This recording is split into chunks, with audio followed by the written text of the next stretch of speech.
તેમની ઈચ્છા પૂર્ણ કરવા માટે દેશને વિકસિત ભારતની કલ્પના લોકોની સામે મૂકી.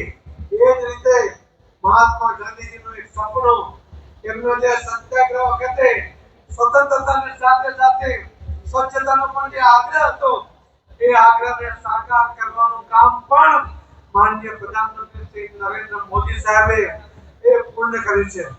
મિત્રો, મારે આપ સૌને વિનંતી છે કે ધ્વજ લહેરાવીએ કે ભારત માતા કી જય આટલું બોલીને આપણે આપણો દેશ પ્રેમ વ્યક્ત કરી દીધો માની લેવાની જરૂર નથી.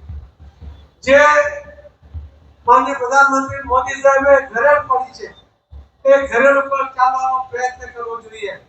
અને આ ઘરેડની અંદર કેટલા વિઘ્નો આવ્યા, કેટલી જગ્યાએ પ્રયત્ન થયા કે ભારતને કેવી રીતે નુકસાન કરી શકાય, કેવી રીતે નીચા